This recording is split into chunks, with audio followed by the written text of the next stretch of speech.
নিৰ্বাচন আহিল আৰু গ'ল, কিন্তু যেন এতিয়াও অনিশ্চয়তাত আছে তামিলনাডুৰ চৰকাৰ গঠনত।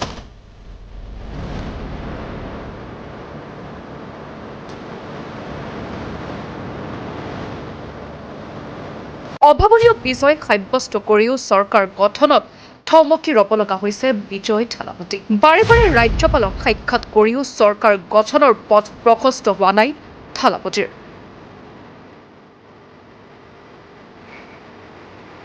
প্ৰয়োজনীয় সংখ্যাৰ নিশ্চয়তা নোপোৱালৈকে অনুমতি দিয়া নাই ৰাজ্যপালে। 113জন বিধায়কৰে চৰকাৰ গঠনৰ ক্ষেত্ৰত আশ্বস্ত হ'ব পৰা নাই ৰাজ্যপাল।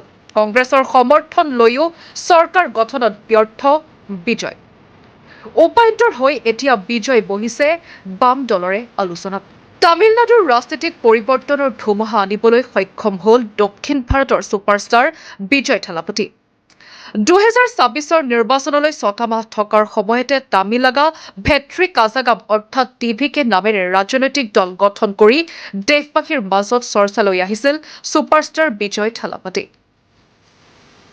আনহাতে তামিলনাডু ৰাইজৰ বিপুল ভোটত 24 বিধানসভা নিৰ্বাচনত 234খন আসনৰ ভিতৰত 108খন আসন লাভ কৰে থালাপতিয়ে।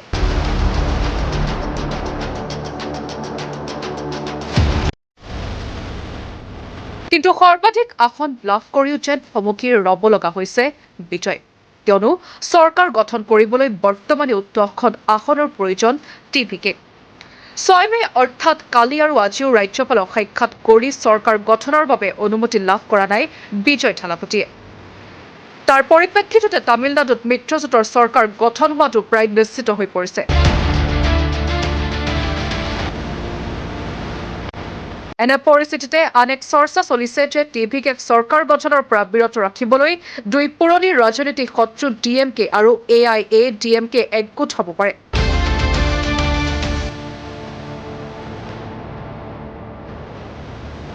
গতিকে এই প্ৰত্যাহ্বানক নেওচি বিজয় কিদৰে বিজয় সাব্যস্ত কৰি চৰকাৰ গঠন কৰে সেয়া হ'ব লক্ষণীয়।